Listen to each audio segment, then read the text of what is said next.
mayam yengminasi sida ngarang gi poster duna khoi gi lamjing bagi poster ne ngasi gi sina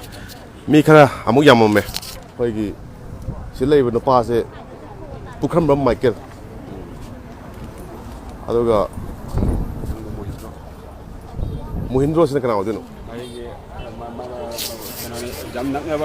magi mari mata sing adagi Vikas Zeni Jiten na Mikel gi apok poar male adagi apok pi laide adagi reboti Renuka pasan pi magi loina bi babita sigi ma made magi imung manung project se pulap akhoi gi thiba phangre se thai poster se ai pathok char ke myam da namthak tawduna myam dagi lupa crore kya khongot khraga mafam khangduna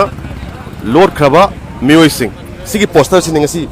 myam no ugiri se sina karam company no hara kanda khoi gi grow manipur team GMT haiba sigumba company mani company se ya ma khun tajabada moirang dagi operate tawena taje ado ngasi sida akhoi gi kalen gi asaba nungsa se khangiba marom pang isin lau sing se sida akhoi gi sin protest haibadi moina thadariba sel myam do phangnanaba khona bigi pandamda ngasi su akhoi gi kwagetil tidim ground gi mafam asida akhoi gi mayam protest story sida thare se Mikel lot pe yaroi haina thai sarkar na Mikel dandi pi gi dabani adu siam phaje miyam gi paisa phong no huran ba mioi sing dandi pi biu haibani mayam di khangbu nate masigi sumai tawgani haibadu adu kona paisa du paraga mang hi waini dandi pi gi dabani aduga investors singi paisa handoktrabadi masida tholokpa apapata punamak daita GMT gi Mikel na pugodabani haibani Mikel dandi pi biu haibani hoigi sida thaibe myam se nungsa marak sida phamli ba chino jalse sing se akhoi gi yum da phamma yadadana tungin jaruba sel myam amasu pulap pubigi ba haibai tai hojiki Mikel haiba khoi gi moirang dagi operate tokpa adugumba kadar gi tawsinaba company ema haitare mana tawramba lila adugi akhoi gi magi emo haitare emo se modus operandi haibani ado akhoi di mawong of operation like hire se myam bhap tanaba magi emo se myam dagi sen lakhol kan da investment tawriba investments da paisa se ang pigi haraga ma se mamang da paisa khara hatli kholi haibam case da Bisenpur police na power body ang legre aduga ma se jail da numit khani leru matung da ma bail phangkan da thokibani magi leiba property khara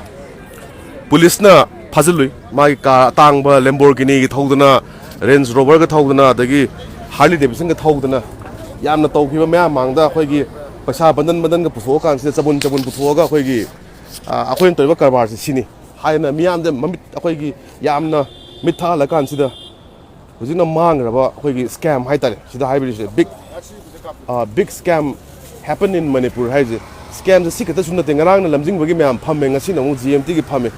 sine khoi gi investor sing sina yamna khosauna raba amadi moina sala kana da complain tawni khangdaba dagi sida laiba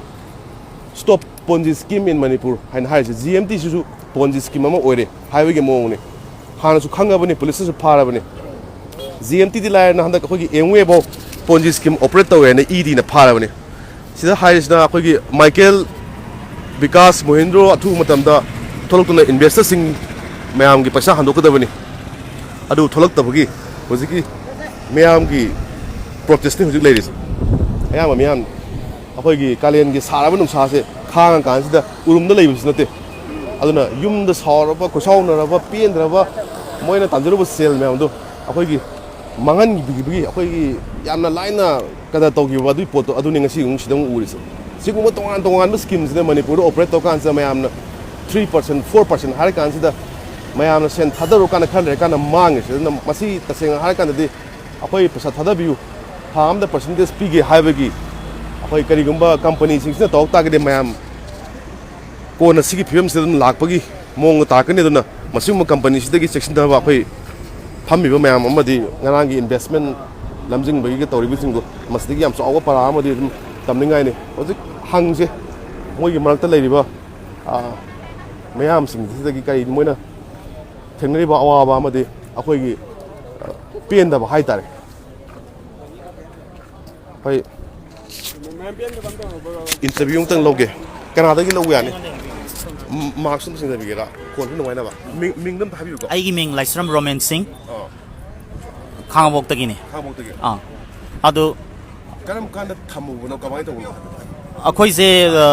ꯀꯩꯅꯣ 2020ꯒꯤ ꯖꯅꯋꯥꯔꯤꯗꯅꯤ 21ꯒꯤ ꯖꯅꯋꯥꯔꯤꯗꯅꯤ ꯑꯗꯣ ꯃꯥꯅ stock ꯃꯥꯔꯀꯦꯠꯇ ꯑꯩꯈꯣꯏꯒꯤ ꯃꯌꯥꯝꯁꯤꯒꯤ stock ꯃꯥꯔꯀꯦꯠꯇ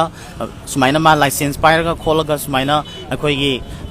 investment ꯇꯧꯕ ꯑꯗꯨꯒꯤ stock market ꯁꯥꯟꯅꯕꯒꯤ ꯑꯗꯨꯒꯨꯝꯕ ꯀꯩꯅꯣꯅꯤ ꯑꯩꯈꯣꯏꯅ ꯃꯥꯅ ꯑꯗꯨꯒꯨꯝꯕ ꯄ꯭ꯔꯣꯒ꯭ꯔꯥꯝ ꯀꯌꯥ ꯆꯠꯊꯔꯛꯄ ꯃꯇꯝꯗꯁꯨ ꯑꯩꯈꯣꯏꯅ ꯍꯪꯖꯈꯤ ꯅꯪ ꯃꯅꯤꯄꯨꯔꯒꯤ ꯁꯦꯕꯤꯒꯤ ꯑꯗꯨꯒꯤ ꯑꯌꯥꯕ ꯀꯔꯤ ꯀꯔꯤ ꯂꯧꯔꯕ꯭ꯔꯥ ꯈꯣꯠꯂꯕ꯭ꯔꯥ ꯍꯥꯏꯕ ꯃꯇꯝꯗ ꯃꯥꯅ ꯑꯗꯨꯒꯤꯗꯤ ꯑꯩꯈꯣꯏ ꯊꯣꯏꯗꯣꯛꯄ ꯂꯩꯖꯗꯦ ꯍꯥꯏꯕꯗꯤ ꯂꯣꯏꯅ ꯃꯗꯨꯒꯤ ꯐꯣꯔꯃꯦꯂꯤꯇꯤꯁ ꯃꯌꯥꯝꯁꯤꯡꯗꯨ ꯄꯨꯔꯥ ꯑꯣꯏꯔꯦ ꯍꯥꯏꯕ ꯃꯇꯨꯡꯗ ꯃꯐꯝ ꯈꯨꯗꯤꯡꯃꯛꯇ ꯑꯣꯜ ꯃꯅꯤꯄꯨꯔꯒꯤ ꯗꯤꯁꯇ꯭ꯔꯤꯛ ꯈꯨꯗꯤꯡꯃꯛꯇ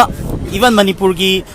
ꯍꯣꯇꯦꯜ ꯀ꯭ꯂꯥꯁꯤꯛ ꯍꯣꯇꯦꯜ ꯑꯗꯒꯤ ꯂꯩꯀꯥꯏ ꯀꯌꯥꯗ ꯃꯥꯅ ꯑꯗꯨꯒꯨꯝꯕ ꯃꯤꯇꯤꯡ ꯀꯌꯥ ꯄꯥꯡꯊꯣꯛꯇꯅ ꯄ꯭ꯔꯣꯃꯣꯠ ꯀꯌꯥ ꯇꯧꯈꯤ ꯑꯗꯣ ꯃꯇꯝꯗꯨꯗꯁꯨ ꯑꯩꯈꯣꯏꯅ ꯋꯥꯍꯪ ꯀꯌꯥ ꯍꯪꯕ ꯌꯥꯕ ꯍꯪꯖꯈꯤ ꯇꯧꯕꯗꯕꯨ ꯃꯈꯣꯏꯒꯤ ꯐꯦꯃꯤꯂꯤ ꯑꯃꯁꯨꯡ ꯃꯥꯒꯤ ꯇꯤꯝ ꯃꯌꯥꯝꯁꯤꯡꯅ ꯍꯥꯏꯔꯤꯕ ꯒ꯭ꯔꯣ ꯃꯅꯤꯄꯨꯔ ꯇꯤꯝ ꯍꯥꯏꯔꯤꯕ ꯁꯤꯒꯤ ꯃꯈꯣꯏꯒꯤ ꯑꯣꯔꯒꯅꯥꯏꯖꯦꯁꯟꯁꯦ ꯁ꯭ꯇꯣꯛ ꯃꯥꯔꯀꯦꯠꯇ ꯄꯩꯁꯥ ꯊꯥꯗꯕꯅꯤ ꯃꯌꯥꯝꯒꯤ ꯑꯆꯧꯕ ꯔꯤꯇꯔꯟ ꯑꯃ ꯄꯤꯕ ꯉꯝꯃꯤ ꯍꯥꯏꯕꯒꯤꯗꯃꯛꯇ ꯑꯩꯈꯣꯏꯅ ꯏꯆꯝ ꯆꯝꯕ ꯄ꯭ꯔꯖꯥ ꯑꯩꯈꯣꯏꯅ ꯃꯗꯨꯒꯤ ꯃꯇꯥꯡꯗꯨꯗ ꯑꯗꯨ ꯑꯩꯈꯣꯏꯅ ꯏꯟꯚꯦꯁ ꯇꯧꯖꯔꯨꯕꯅꯤ ꯑꯗꯨꯕꯨ ꯃꯥꯅ ꯉꯁꯤꯐꯥꯎꯗ ꯁꯔꯀꯥꯔꯒꯤ ꯃꯅꯤꯄꯨꯔ ꯁꯔꯀꯥꯔꯒꯤ ꯁꯥꯏꯠꯇꯒꯤ ꯃꯥꯁꯦ ꯁꯤꯒꯨꯝꯕ ꯑꯟꯔꯦꯒꯨꯂꯦꯇꯦꯠ ꯑꯣꯏꯕ ꯄꯣꯟꯖꯤ ꯁ꯭ꯀꯤꯝꯅꯤ ꯍꯥꯏꯕꯗꯒꯤ ꯃꯥꯕꯨ ꯐꯥꯈꯤꯕꯗꯒꯤ ꯉꯁꯤꯐꯥꯎꯗ ꯑꯩꯈꯣꯏꯒꯤꯗꯃꯛꯇ ꯏꯟꯚꯦꯁꯇꯔ ꯃꯌꯥꯝꯁꯤꯡꯒꯤꯗꯃꯛꯇ ꯃꯥꯅ ꯉꯁꯤꯐꯥꯎꯗ ꯑꯩꯈꯣꯏꯒꯤꯗꯃꯛꯇ ꯀꯔꯤꯒꯨꯝꯕ ꯑꯃꯇ ꯇꯧꯕꯤꯔꯛꯄ ꯍꯥꯏꯕꯁꯦ ꯉꯁꯤ ꯃꯁꯥꯒꯤ ꯃꯌꯨꯝꯗꯁꯨ ꯂꯩꯇꯦ ꯁꯔꯀꯥꯔꯗ ꯍꯥꯏꯕ ꯌꯥꯕꯁꯨ ꯍꯥꯏꯖꯔꯨꯔꯦ ꯑꯩꯈꯣꯏꯒꯤ ꯆꯪꯖꯐꯝꯁꯦ ꯀꯗꯥꯏꯗꯅꯣ ꯍꯥꯏꯕꯁꯦ ꯑꯩꯈꯣꯏ ꯂꯥꯏꯔꯕ ꯑꯃꯁꯨꯡ ꯋꯥꯔꯕ ꯄ꯭ꯔꯖꯥ ꯃꯌꯥꯝꯁꯤꯡꯁꯦ ꯉꯁꯤ ꯀꯪꯉꯥꯎꯅꯗꯅ ꯆꯦꯟꯗꯅ ꯉꯁꯤꯒꯤ ꯅꯨꯡꯁꯥ ꯁꯥꯔꯕ ꯃꯐꯝꯁꯤꯗ ꯑꯩꯈꯣꯏꯒꯤ ꯏꯆꯝ ꯆꯝꯕ ꯄ꯭ꯔꯖꯥ ꯃꯌꯥꯝꯁꯤꯡꯁꯦ ꯋꯥꯔꯦ ꯍꯥꯏꯕꯗꯨꯒꯤ ꯃꯌꯥꯝ ꯃꯦꯗꯤꯌꯥꯒꯤ ꯊꯣꯡꯗ ꯑꯩꯈꯣꯏ ꯉꯁꯤ ꯐꯣꯡꯗꯣꯛꯆꯔꯤ ꯑꯗꯨꯒ ꯄꯥꯜꯂꯤꯕ ꯑꯩꯈꯣꯏꯒꯤ ꯕꯤꯖꯦꯄꯤ ꯒꯚꯔꯟꯃꯦꯟ ꯍꯥꯏꯇꯥꯔꯦ ꯃꯣꯏꯅ ꯍꯧꯖꯤꯛ ꯁꯤꯗꯩꯁꯤꯗ ꯃꯥꯏꯀꯦꯜ ꯐꯥꯕꯗꯤ ꯐꯥꯈ꯭ꯔꯦ ꯄꯨꯂꯤꯁꯅ ꯑꯗ ꯃꯥꯁꯦ ꯍꯧꯖꯤꯛ ꯕꯦꯜꯗ ꯊꯣꯛꯈ꯭ꯔꯕꯅꯦꯕ ꯍꯧꯖꯤꯛ ꯃꯌꯥꯝꯅ ꯍꯧꯖꯤꯛ ꯍꯥꯏꯕꯤꯔꯤ ꯏꯃꯨꯡ ꯃꯅꯨꯡ ꯄꯨꯟꯅ ꯃꯥꯡꯈ꯭ꯔꯦ ꯍꯥꯏꯅ ꯃꯁꯤꯁꯤꯗ ꯒꯚꯔꯟꯃꯦꯟꯁꯤꯅ ꯂꯧꯈꯠꯍꯟꯅꯤꯡꯕ ꯊꯕꯛ ꯍꯥꯏꯇꯥꯔꯦ ꯀꯔꯝꯕ ꯊꯕꯛ ꯂꯧꯈꯠꯍꯟꯅꯤꯡꯉꯤ तसेंबदी अखोई माइकेल से पुथोपिरो मयाम मांगदा पुथोपिरो मयाम की माना लौखतकिबा पैसा सम करोड़ अखोई मयाम दगी लौखतकिबा मयाम सिंगदो मधु मिचम इन्वेस्टर मयाम सिंगदो मधु पिथोपियु अदुगा अखोई लायना ता याम वाना तांजबदुगो पैसानी अदुगा माइकेल माजु मसा ना याम नुंगाइना ज्ञान ताना लैबिगो तबदबु करीगुम माना मधुगु ngamdre हातादि Manipur दगी ngasi siguma ponji scheme chalaibase horakadaba generation kya da manipur sarkar bjp da khoina thamjari madudi kari nai kanda siguma ponji scheme manipur da khoi gmt khakta nate hujik tariba dugumba manipur da sigumba tawriba mayam singse ngasi bawda sarkar gi side gi step karigumba ta lokhat pu ude adubo makhoi phong na mafam kara da ayaba khara longna raga lei habise khoi paudi tajai akhoi tawba yaba tawjaru re adubo sarkar gi side gi ngasi akhoi gi damakta अखोई दमकता मखोइनी step अमदा करिगुमता लौखतपिरक्ते मरमदुना Michael पुथोकपिरो मियाम की वारबा मियाम प्रजा सिंगी दमकता माना लौखतपिरो पैसा सिंगसे मयाम दा हंदोकपियो हाइबसने अखोइना थमजनिंगिसे याम नुंगाइजे अखोई मदुगी मतेंग पांगना खोनाबदा अखोई कमाइन तौबा याबगे हाइबदुदी अखोई लीगल गि ओइबा नत्रगा तोपा मोंग मयाम अमा संगिनगदरा अखोई लीगल की ओइबदसु ngasi मागी मथक्ता केस निफु की मथक्ता लेजरबने अदुबो केस तारिबा मसामकना हियरिंग तौबा नुमिता मा लाक्तबा हाइबसे मसे अखोइना चिंगनदबा करी हाइबदो चिंगनदबा सुंगमदे केस निफु की मथक्ता लेरबा मसामकना केस पालगा लेरिबा केस हियरिंग ताबा नुमिता माना के कोर्टता हाजिर ओइदबा हाइबसे मसी करमबा ग्राउंडनो अखोइ इचम चंबा अखोइसी करिगुंबा केस तारे कोर्ट कौबा मतमदा अखोइ ला ओइद्रो मसी लाफम थोइनी अदु माना ngasi बोद प्रेजेंट ओइबा ngamdabse करी मनुंगदा करी वरी लेबनो ओइबदो म सरकार दगे अखोइ मसी खंगजनिंग मसी गिसे अखोइगी तोंगानबा लौतुनबगुंबा अखोइगी मणिपुर हाइबसिदी सेन पाइरगदी लोइनमक अखोइगी लेबसु याय अदगी ओंथोसिन तबसु याय कानसु हाइनेबा माइकेल से सेल क्यामुकुम पाइमदगु माले माना मयामदगी पुरिबा near about mana akoi 1200 crore gi matak tena mana akoi myam dagi lokhat khriba myam sing se adubu ma karam background da ma kana ga loktuna raga kana ga support tawraga akoi myam haibide akoi da pi dal mo honari bra haibudu de akoi khangjedre tawbudu ngasi akoi na taliba dabi sidi manipur sarkar da state government bjp sarkar sida akoi na thamjari bidi waraba myam praja sing gi damak da khanbiyo michael puthok piyo aduga matung tarakpa generation kaya da sigum manipur da ponzi scheme chalai ba se masi amokana tadana ba amasung akoi myam gi paisa se lupa ma phau mang dana khoi gi damak ta paisa pibiyo hai bise khoi myam dagi masi kholaw amani phane phane phang musu biu ko kona se khoi gi silai ba marum pang sing khoi gi imai bel sing lei ba sing se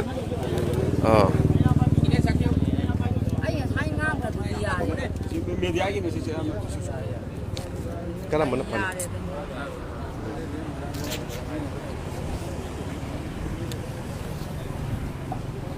khoi gi ozana kai sintham to ai se ai samang nomai khong de gi ne ai hai ba GMT da ai sa ju investor amani aduga ai khoi gi site gi ai haizening se luxury ba khoi investor khuding maksing se ai khoi taseng na leizeri ba paisa si kana gum leibiri ba mayam je khoi chhatra mayam ma yauri ko huji chhatri mayam ju yauri makhoi gi yaujur ba maru mapang gi kari gi kharang loksin jara khumjin jara bank gi loan khar lojur raga madu gi phangjar ba khara duna leirek lesu tambada kari da mate oina namne haidana moina hairba GMT je kadang kana ba phanggadra na thammu ne ponji skin chanari ba paisa huran ba maiken se haidba paisa huran liba michael liba nupa se aikoina ahan ba tamasi yam sincerely thabak yam phajana sengna microfinance gi thabak tawba mi amara na aikoina khalga thammu yeba adubu madi tasengna lut tawba tasengna mayam digi phongna paisa huran ba mu oile rameba mangasi hujik se aikoina tajabada in manipur government ga aikogi government gi ayaba lawraga leidiba kanaguma amagi makhada ma je changjabam lawraga lei haiba pawam de khoi phangeba mase tawbigano government su tawbigano government leise praja gi ne aikoi praja kanana leiba government na maduguma lol thamba le nupa je lotpi gano government gi site gi huji mangon da court ka da kadobugi mangon da court lakdabagi mangon da warrant kadobugi tawdrino ma kadobugi wanted lawdrino mangon da hujik leidiba post da kadobugi mon action lokat pidribano mase aikoi na mayam gi akoi gi investors sing gi mahut chinjaraga aina hujik panbiriba manipur government gi site aina appeal lam tang tawjaningi maramdi aikoi manipur da asmaina HYBE GMT दौन तौब microfinance Kangu मयाम अमना अखोई public कयाम की पैसा होजे अखोई से लाइब मयाम की चखाव थदप पीरेबा होजिक से Moina थदप पीरिबा सिगुम लब पोंजी स्कीम साना पीरिबा माइक्रोफाइनान्स गवर्नमेंट की अयाब यावना तौबिरिबा खुदिंग मक्सिंग से लोइना मणिपुर दगी हाइब से RBI की अयाब यावदब गवर्नमेंट अयाब यावदब तारगदि खुदक त मसी लेफन बिरो खुदक त मसी मुथत बिरो खुदक त गवर्नमेंट मसी द स्ट्राइक तो बिरो संजिन बिरो अदुगा हुजु जे अखोन जुता जे मणिपुर गवर्नमेंट की बीसबी गवर्नमेंट की अनि सुब ताम सिदा अखोई की एंटी करप्शन दा अखोई अचौब मियेंग अमा चंगनी हाइबगी अखोई अमा गवर्नमेंट की अमना पुंग थोक जनाय ताजै अदुगो बिबा तारगदि ngasi GMT na अखोई फोंग लुट तौबी की पैसा अखोई की इन्वेस्टर सिंग दगी वन अखोई की तौसे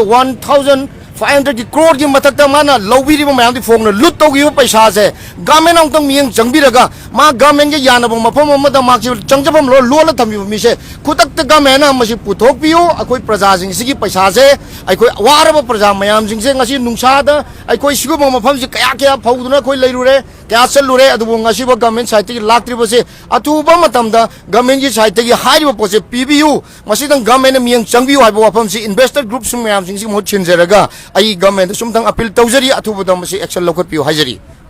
thank you government appeal news लाइसे बीजेपी गवर्नमेंट हाइबदी मपीम पा ओइबनिना हुजिक लेरिबा फाइनेंशियल सिस्टम असिदा हुरालना थोक्तोरि मी मैम से किदंग आइन गी ओइबा चराक पिबिर कानसिदा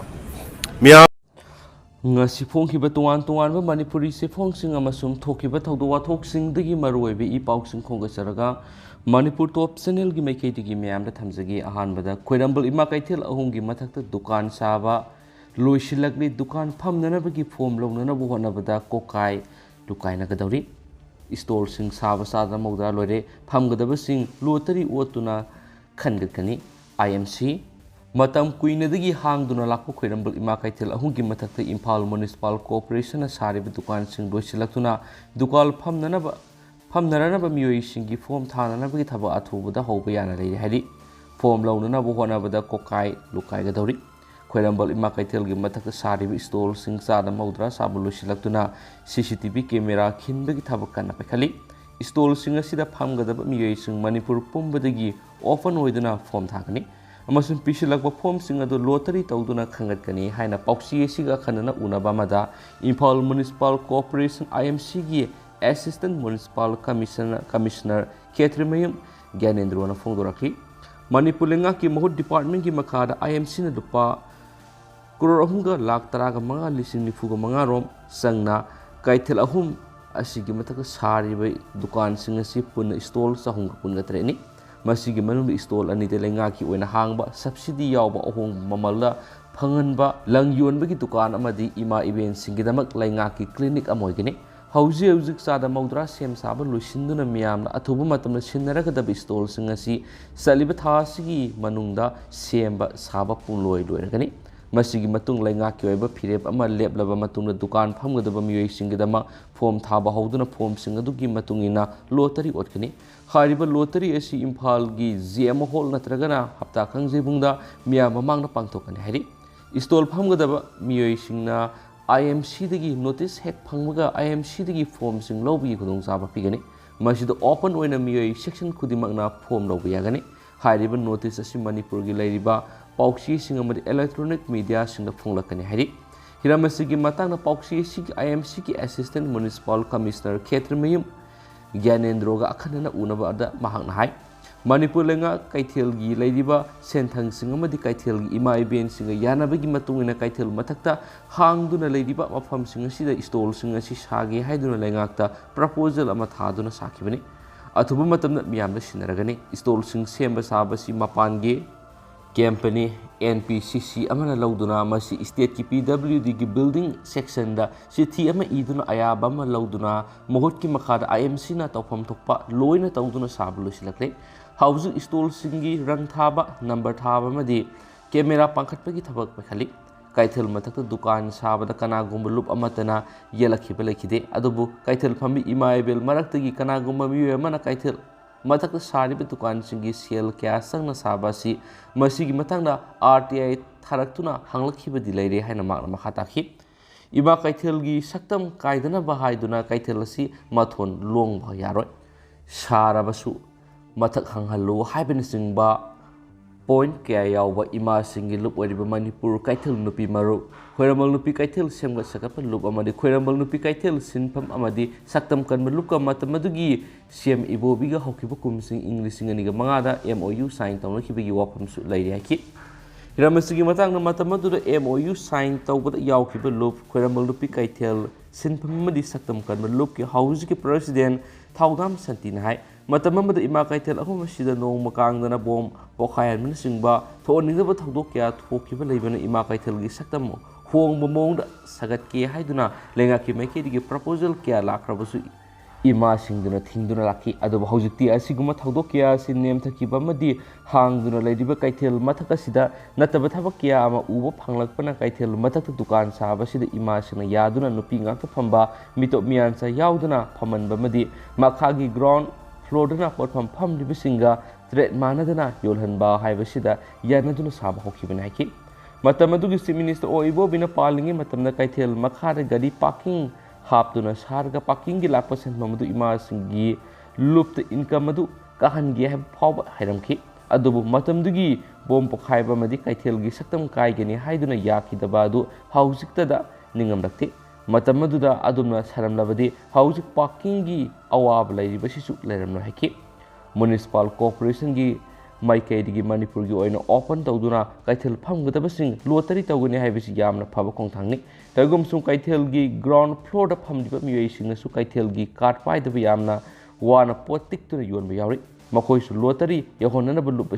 ꯑꯁꯤꯅ ꯍꯣꯠꯅꯔꯤ ꯍꯥꯏꯈꯤ ꯑꯃꯔꯣꯝꯗ ꯀꯩꯊꯦꯜ ꯃꯊꯛꯇ ꯁꯥꯔꯤꯕ ꯗꯨꯀꯥꯟꯁꯤꯡ ꯑꯁꯤ ꯃꯇꯝꯒꯤ ꯑꯍꯣꯡꯕ ꯄꯨꯔꯛꯄ ꯑꯃꯗꯤ ꯀꯩꯊꯦꯜ ꯑꯁꯤ ꯆꯥꯎꯈꯠꯃꯥꯡꯗ ꯆꯪꯁꯤꯜꯂꯛꯄꯅꯤ ꯍꯥꯏꯅ ꯂꯩꯉꯥꯛꯄꯨ ꯊꯥꯒꯠꯄ ꯐꯣꯡꯗꯣꯔꯛꯈꯤ ꯂꯣꯏꯅꯅ ꯏꯃꯥ ꯏꯕꯦꯜ ꯈꯔꯗꯤ ꯗꯨꯀꯥꯟ ꯁꯥꯖꯤꯜꯂꯛꯄ ꯑꯁꯤꯅ ꯀꯩꯊꯦꯜꯒꯤ ꯃꯁꯛ ꯀꯥꯏꯈꯤꯗ꯭ꯔꯥ ꯍꯥꯏꯕꯒꯤ ꯅꯨꯡꯅꯥꯡꯕ ꯐꯥꯎꯍꯧꯔꯤ ꯌꯥꯝꯅ ꯍꯦꯟꯅ ꯉꯛꯅꯤꯡꯉꯥꯏ ꯑꯣꯏꯔꯤꯕꯗꯤ ꯀꯩꯊꯦꯜ ꯃꯊꯛꯇ ꯗꯨꯀꯥꯟ ꯁꯥꯒꯠꯂꯤꯕꯁꯤ ꯈꯪꯗꯕ ꯏꯃꯥ ꯏꯕꯦꯜ ꯀꯌꯥ ꯑꯃꯁꯨ ꯂꯩꯍꯧꯔꯤ ꯍꯥꯏꯅꯁꯨ ꯄꯥꯎꯁꯤꯅ ꯃꯈꯥ ꯇꯥꯅ ꯐꯣꯡꯗꯣꯔꯛꯂꯤ ꯑꯇꯣꯞꯄ ꯄꯥꯎ ꯑꯃꯅ ꯔꯥꯖꯁꯊꯥꯟꯗ ꯃꯦꯗꯤꯀꯦꯜ ꯏꯟꯇ꯭ꯔꯥꯟꯁ ꯄꯤꯅꯕ ꯁꯦꯝ ꯁꯥꯔꯤꯕ ꯃꯍꯩꯔꯣꯏ ꯁꯨꯁꯥꯏꯠ ꯇꯧꯔꯝꯂꯦ ꯂꯥꯛꯀꯗꯧꯔꯤꯕ ꯃꯦꯗꯤꯀꯦꯜ ꯏꯟꯇ꯭ꯔꯥꯟꯁ ꯑꯦꯛꯖꯥꯝꯅ ꯁꯔꯨꯛ ꯌꯥꯅꯅꯕ ꯌꯥꯝꯅ ꯀꯟꯅ ꯍꯣꯠꯅꯔꯤꯕ ꯃꯍꯩꯔꯣꯏ ꯑꯃ ꯍꯧꯈꯤꯕ ꯊꯥꯡꯖ ꯅꯨꯃꯤꯠꯇ ꯔꯥꯖꯁꯊꯥꯟꯒꯤ ꯀꯣꯇꯥꯗ ꯃꯁꯥ ꯃꯇꯣꯝꯗ ꯁꯨꯁꯥꯏꯗ ꯇꯧꯔꯝꯂꯦ ꯍꯥꯏꯔꯤ ꯂꯩꯈꯤꯗ꯭ꯔꯕ ꯃꯍꯩꯔꯣꯏ ꯑꯗꯨ ꯑꯅꯤꯁ ꯔꯟꯖꯟ ꯂꯩꯐꯝꯅ ꯎꯔꯤꯁꯥꯗꯒꯤꯅꯤ ꯍꯥꯏꯕ ꯈꯪꯕ ꯉꯝꯂꯦ ꯃꯍꯥꯛ ꯀꯣꯇꯥꯗ ꯂꯥꯛꯇꯨꯅ ꯍꯟꯗꯛ ꯄꯥꯡꯊꯣꯛꯀꯗꯧꯔꯤꯕ ꯃꯦꯗꯤꯀꯦꯜ ꯏꯟꯇ꯭ꯔꯥꯟꯁ ꯑꯦꯛꯖꯥꯝ ꯑꯁꯤꯒꯤꯗꯃꯛ ꯀꯟꯅ ꯍꯣꯠꯅꯗꯨꯅ ꯂꯩꯔꯤꯕ ꯃꯍꯩꯔꯣꯏꯅꯤ ꯍꯥꯏꯔꯤ ꯃꯍꯩꯔꯣꯏ ꯑꯗꯨ ꯁꯤꯅ ꯊꯦꯡꯅꯕ ꯃꯇꯝꯗ ꯃꯁꯥ ꯃꯇꯣꯝꯗ ꯁꯤꯖꯕꯒꯤ ꯃꯑꯣꯡꯗ ꯊꯦꯡꯅꯈꯤ ꯃꯗꯨ ꯃꯍꯥꯛꯅ ꯃꯍꯥꯛꯀꯤ ꯃꯍꯩ ꯑꯗꯨꯗ ꯃꯥꯏ ꯄꯥꯛꯅꯕ ꯍꯣꯠꯅꯕꯗ ꯀꯥ ꯍꯦꯟꯕ ꯄ꯭ꯔꯦꯁꯔ ꯂꯥꯛꯄꯗꯒꯤ ꯃꯁꯥ ꯃꯇꯣꯝꯗ ꯁꯤꯖꯕ ꯑꯣꯏꯔꯝꯕ ꯌꯥꯏ ꯔꯟꯖꯟ ꯍꯧꯖꯤꯛ ꯀꯣꯇꯥꯒꯤ ꯂꯦꯟꯗꯃꯥꯔꯛ ꯁꯤꯇꯤꯗ ꯂꯩꯕꯅꯤ ꯊꯧꯗꯣꯛ ꯑꯁꯤꯒꯤ ꯃꯇꯥꯡꯗ ꯄꯨꯂꯤꯁꯅ ꯀꯦꯁ ꯑꯃ ꯂꯧꯈꯠꯇꯨꯅ ꯊꯤꯕꯒꯤ ꯊꯕꯛ ꯆꯠꯊꯔꯤ ꯀꯣꯇꯥ ꯍꯥꯏꯔꯤꯕ ꯃꯐꯝ ꯑꯁꯤꯒꯤ ꯑꯀꯣꯏꯕꯗ ꯃꯍꯩꯔꯣꯏ ꯂꯤꯁꯤꯡ ꯀꯌꯥ ꯃꯦꯗꯤꯀꯦꯜ ꯑꯃꯁꯨꯡ ꯏꯟꯖꯤꯅꯤꯌꯥꯔꯤꯡ ꯏꯟꯇ꯭ꯔꯥꯟꯁꯀꯤꯗꯃꯛ ꯁꯦꯝ ꯁꯥꯗꯨꯅ ꯂꯩꯅꯔꯤꯕ ꯃꯐꯝꯅꯤ ꯑꯁꯤꯒꯨꯝꯕ ꯂꯥꯏꯔꯤꯛ ꯄꯥꯕꯒꯤ ꯄ꯭ꯔꯦꯁꯔꯅ ꯍꯦꯟꯃꯟꯕꯗꯒꯤ ꯃꯁꯥ ꯃꯇꯣꯝꯗ ꯁꯤꯖꯈꯤꯕ ꯑꯁꯤ ꯔꯟꯖꯟ ꯑꯍꯥꯟꯕ ꯅꯠꯇꯦ ꯍꯧꯈꯤꯕ ꯆꯍꯤꯗꯁꯨ ꯃꯐꯝ ꯑꯁꯤꯃꯛꯇꯗ ꯃꯍꯩꯔꯣꯏꯁꯤꯡ ꯃꯁꯥ ꯃꯇꯣꯝꯗ ꯁꯨꯁꯥꯏꯗ ꯇꯧꯕꯒꯤ ꯊꯧꯗꯣꯛꯁꯤꯡ ꯊꯣꯛꯈꯤꯕ ꯂꯩꯈ꯭ꯔꯕꯅꯤ ꯂꯩꯕꯥꯛ ꯑꯁꯤꯒꯤ ꯃꯦꯗꯤꯀꯦꯜ ꯑꯃꯗꯤ ꯏꯟꯖꯤꯅꯤꯌꯥꯔꯤꯡ ꯏꯟꯇ꯭ꯔꯥꯟꯁꯀꯤ ꯑꯦꯛꯖꯥꯝꯒꯤ ꯀꯣꯆꯤꯡ ꯍꯕ ꯑꯃꯁꯨ ꯀꯣꯇꯥ ꯑꯁꯤꯗ ꯑꯣꯏꯔꯤꯕꯅꯤ ꯍꯥꯏꯅ ꯄꯥꯎꯁꯤꯡꯅ ꯄꯜꯂꯛꯂꯤ